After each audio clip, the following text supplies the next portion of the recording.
Hi, this is James from Tabletop Gaming Guild, and today we're going to go over the 2 to 4 player game, The Quest Kids, published by Treasure Fall Games. Let's go ahead and down to the table here, and I'll give you a general idea how to play the game, and then we'll come back and I'll give you my final thoughts.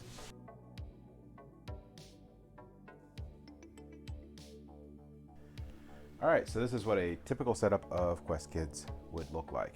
So to start out the game, each player is going to get 3 health. So you can give them 3 cards on there. In the rule book, it tells you what power card they start with. Both characters happen to start with the power card. Some start with magic and some start with wisdom. So there's 3 different card types in the game. You also get a quest card, and you can complete quests by having certain things. So this one you have to have 3 power cards in your hand. All right. So you don't have to play with the cards hidden, the power cards hidden. You can show them because this is a semi-cooperative game. And it is a great game for kids 5 and up. And what you're going to do through the game is you're going to be exploring this dungeon. The game ends, and everyone else gets 2 more turns, when all the tiles have been explored. They don't have to actually be completed, they just have to be explored. So the player with the most points at the end will win stars. So you just count up these little stars. You'll get them through your health, you'll get them through completing quests, you get them through potentially the kind kid card, you potentially get them through exploring the dungeon. That whatever number of stars you have at the end is your score. Okay, so throughout the game what you're going to be doing is looking at these new tiles or encountering ones that you already found. Movement's really simple. You can move anywhere on the board that is adjacent to an area that's already explored. So already explored areas will just be devoid of cards, or they'll be flipped. Now if you get a monster and it's flipped, that's not a monster, or a quest like this, I'll show you this one in a second. They could be flipped even if you didn't complete it, and someone else can. So what you're going to do, so let's say Ivy goes first. She could go here. So what she's going to do, I also should mention that these cards and the green cards are always, green's always good. This card here is good, or have a small monster that you have to scare away. And the red ones have big rewards and big monsters. So you would flip this over, and what this means here is this says +3 any combo.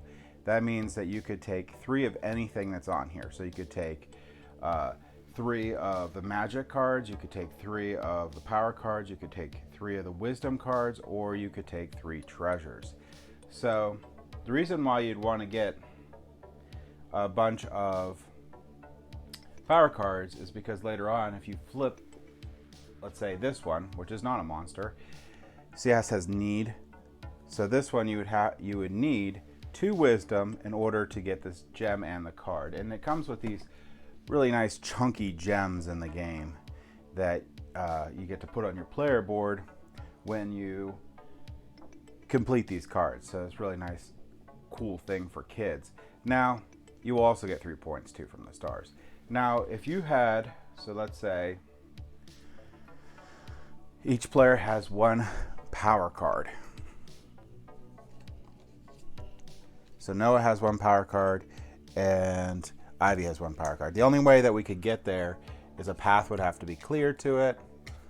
So let's say it was like this, and Noah is way over here. He can go straight to there. So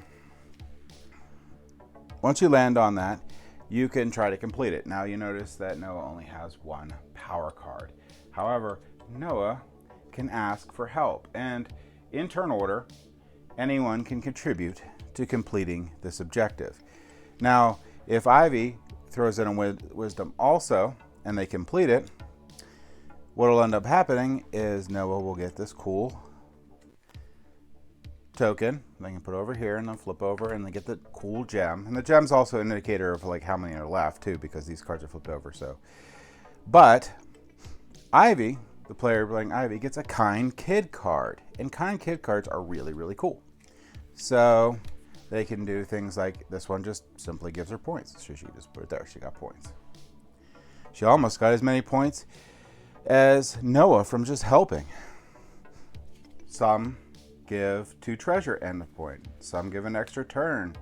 Some give health. Some give just stuff or really, really nice stuff. So you can look at any unexplored tile. You don't have to do that immediately. You get +1 health. You get all these really cool things for doing the kind kid bonus. So the game actually promotes kids helping each other. You can also get quest cards that are over there, and you have to complete them to get their points or have whatever they say on there. You can also, here we go, we run into a monster. If you run into a monster, you're just trying to scare it away. So you're gonna have to, again, have the things that are needed. If you do fail that, it's nothing big. So you just go back a space. Another player could try to attempt to complete that one. So again, movement's super simple in the game because, again, this is for 5-year-olds. It's supposed to be fun. If you run out of health in the game, you just simply lose your turn. And at the start of your next turn, you gain a health and you start over again. So that's all that happens if you run out of health. Oh, I'm sorry. If you fail to scare away the baddie, you lose a health. I forgot about that. So yeah, there's one thing that does happen. That's how you run out of health in the game. That in general is it. That's what it takes 5 minutes to teach the rules. If that, it's really just go to an unexplored tile, which could be these ones even, because you can skip over ones that monsters you haven't completed and go here, or quests, and pick on this one and go try to fight Double Tooth or scare him away. And again, when the board ends and everything's discovered, so all these are flipped over or removed from the board, you could have a lot of cards on the board. So that's why players each get 2 more turns to finish up whatever they were trying to do. Trying to finish up a quest, maybe try to take out one of these baddies or whatnot. Treasures, I mentioned that you can get treasures, are neat because you get to go into this really cool bag here. And not all treasures are good, but almost all of them are. And you pull out a treasure. And you get what it says. Now, with the treasures, this one will give you 1 star. But if you happen, let's see if you can see it better now. But if you happen to be that character too, you would get the bottom part. Some of them will give you negative stars and more negative stars if you're that character, but most of them are good. So in this case, this character would get 2 additional stars at the end of the game, and you would just put your treasures that you picked up from here. So that is it for the general idea of how to play the Quest Kids. Let's go ahead back up to the table here and I'll give you my final thoughts.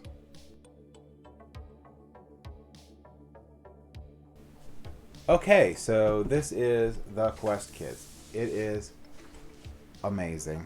I love this game. This game is a great dungeon crawl for kids. Is it for adults? No. It is targeted for kids, so that's what it's for. And it does a really good job in that area. This game, if you have a 5-year-old or on up, and you want to introduce them to an epic game that they can wrap their mind around and have fun and have meaningful decisions and good strategy, this is the perfect game. The component quality is awesome. I like the big chunky gems for kids. I like the large miniatures. They're not like super quality, but they're good enough for kids that age. They're perfect. The tiles are nice quality. I really love how the game helps kids become more cooperative with each other, wanting to help go through the dungeon to get those kind kid cards, which sometimes are just as many points as scaring away the monsters. It's really good. It's a kids game. If you have kids in that age range and you want to introduce them to this wonderful hobby, this is a great game, like I said. It gives a good theme without being overly complicated. It gives good choices without overly being complicated.